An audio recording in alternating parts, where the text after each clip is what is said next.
가진 게 없어도 또 빛나는 사람들도 있잖아요. 네. 인간 명품처럼 빛나는 인재들, 그런 사람들의 특징은 어떤 게 있는지가 궁금합니다. 겸손한 것 같아요. 내가 겉으로 뭔가 포장을 하지 않아도 사람들이 알거든요. 그 사람하고 대화를 통해 이 사람은 진짜 보석이구나. 근데 그게 그 겸손함에서 나온다고 보거든요. 그런데 선생님 또 그런 얘기를 제가 들은 적이 있어요. 네. 너무 가진 게 없을 때 또 겸손하면 시너지가 안 난다. 시작하는 단계에서는 조금 의식적으로 쇼잉을 할 필요도 있다 라는 이야기를 들었는데, 그런 이야기에 대해서는 어떻게 생각하세요? 저는 그렇지 않다고 생각해요. 왜 그렇지 않냐면 강릉에서 제가 서울에 온 게 27살인가 왔어요. 30대 초반에 아주 운이 좋게도 강릉 출신의 여성 기업가를 만나게 된 거예요. 그분은 그 당시에 상위 1% 성공하신 기업인이었어요. 제가 그분을 거의 30년을 가까이 모셨는데 저는 아무것도 가진 거가 없고 시작 단계에 있는 그런 초라한 사람이었지만 또 유치적으로나 어떤 자산적으로는 굉장히 차이가 났지만 그분이 만들어 놓은 어떤 테이블에 제가 같이 올라가서 숟가락을 놓는 케이스였거든요. 그 그룹에 저를 왜 함께 했을까요? 상대방이 많이 가졌다고 해갖고 제가 아부하지 않고 오버해갖고 그 사람을 친해지려고도 하지 않았고 그 사람한테 굳이 그렇게 할 필요가 없다고 제가 젊을 때 생각을 했어요. 그 시간이면 저 스스로를 돌아보고 내 자신에게 투자하고 내가 내 성장하는데 더 노력을 한다면 훨씬 그게 낫다고 생각을 해갖고 저는 그렇게 했거든요. 성공한 사람들 옆에는 많은 사람을 끼는데 그거는 그 사람 자체보다는 그 사람이 가진 외형을 보고 오는 경우가 많단 말이에요. 근데 이 함석영이라는 사람은 나라는 사람 자체를 좋아서 옆에 있는 거구나, 이렇게 느끼는 것이 전 중요하다고 생각해요. 그래서 감사하게도 그분들이 그런 걸 좀 느끼셨나 봐요. 진정성이랑도 연결된다는 그렇죠. 생각이 들어요. 네. 그런데 이 진정성이 어른들한테 어필할 때 되게 조심스럽거나 어려운 순간도 있더라고요. 매번 감사하고 존경하고 이거 마음을 표현을 하고 싶은데 이분들이 어떻게 하면 이 내 마음을 느끼실까? 선생님께서 그렇게 진정성을 보여주셨을 때 주로 잘 하셨던 말씀이나 혹은 행동들이 있는지도 궁금합니다. 감사하다는 말을 그렇게 자주 하진 않아요. 자주 하지 않고 제가 그분들한테 걸맞는 빛나는 사람이 되도록 노력하는 나의 태도를 보고 그걸 오히려 인정하고 함께 있어도 되고 그걸 오히려 내가 감사하다 소리 안 해도 같이 함께 어울리는 그 수준으로 가려고 노력하는 그 태도, 그런 것을 더 중요하게 보는 거지 그 감사함도 너무나 많이 이렇게 표현하는 건 좋지 않은 것 같아요. 가치가 떨어지는 것 같아요. 그래서 감사도 선물을 너무 많이 한다거나 대접하려는 그런 것이 오히려 상대로 하면 상당히 부담스럽게 느낄 수가 있다.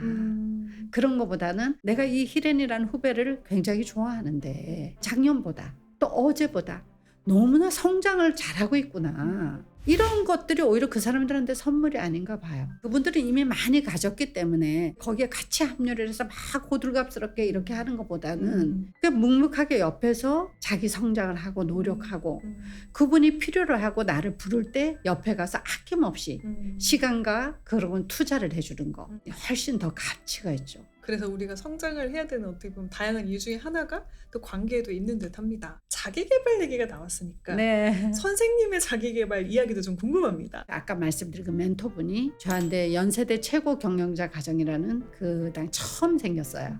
지금은 이제 굉장히 각 대학이 많은데 그때는 거기를 가면은 굉장히 좀 수준 높은 뭐 신세계 회장님이나 그런 분들이 오셨었어요. 그런 데를 제가 한 7, 8군데를 다니면서 우리가 지금 여기 싱크탱크를 만든 거죠. 결국 그런 공부를 하신 거네요. 공부를 했죠. 왜냐면은 수업 하나를 들으면은 정말 사업 계획서가 하나가 나오더라고요. 제가 그런 걸 배워본 적이 없었기 때문에 뭐가 막힐 때 그런 강의를 딱 들으면 이 포인트에서 이게 딱 적용이 되는 거예요. 그러니까 머리가 딱 뚜껑이 열리면서 아이디어가 생기는 거죠.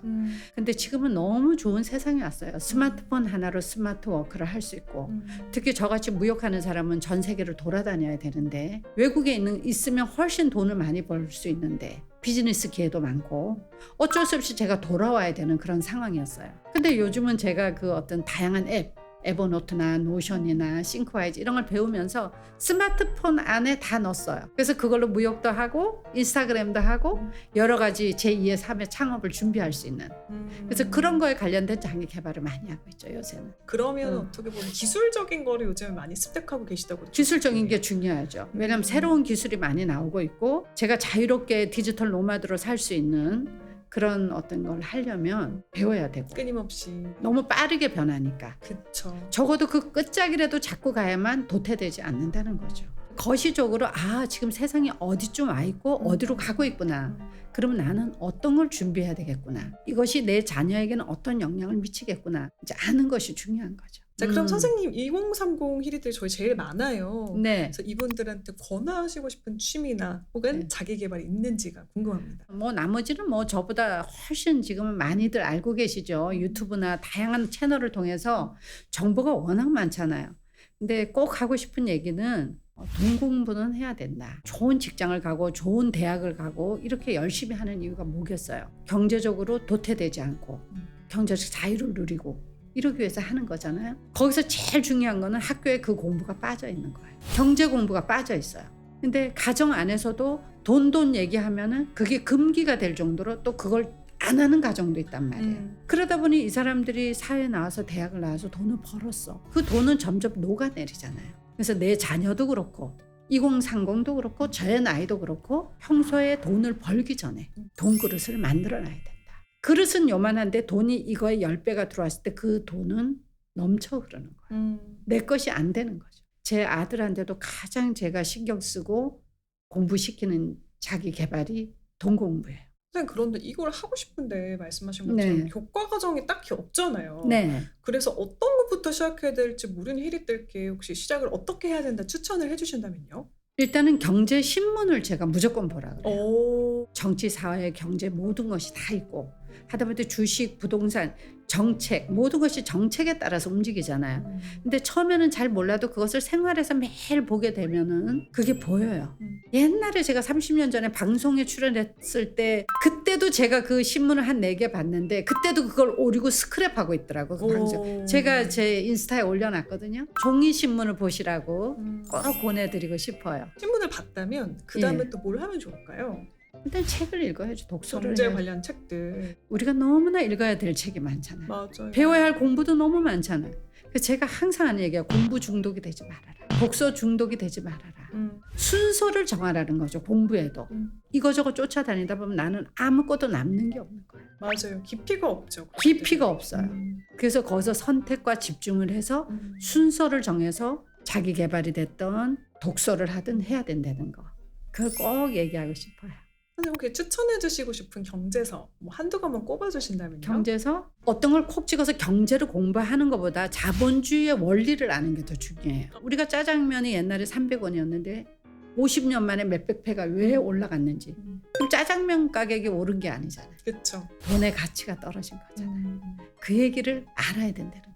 우석 씨가 쓴 부의 인문학이라는 책이 있는데 그 책을 읽어보시면 제가 좀 경험한 사람으로서 이분이 참 맞는 얘기를 하시는구나. 그런 걸 제가 느꼈어요. 자산 투자가 왜 중요하고 어떤 공부를 해야 되는지가 거기 다 나오고 추천 도서도 뒤에 다 나와요. 또 선생님께서 지금 해주신 좋은 인생의 인사이트를 배우시고 네. 싶은 히리들은 선생님의 도서 부의 인사이트 한번 읽어보시면 좋겠습니다. 그리고 또 선생님 릴스에도 예. 다양한 이야기들 항상 꾸준히 업데이트 해주시니까요. 예. 청담 캔디 언니 인스타그램으로 넘어가 주시면 감사하겠습니다. 선생님, 마지막으로 저희 2030 히리들에게 못다한 이야기 한마디 해주신다면요? 우리가 다 모든 것을 돈으로 살 수 있는데 시간만큼은 돈으로 살 수 없는 것 같아요. 오늘의 시간, 또 지금 이 순간의 시간은 다시 되돌이킬 수가 없다.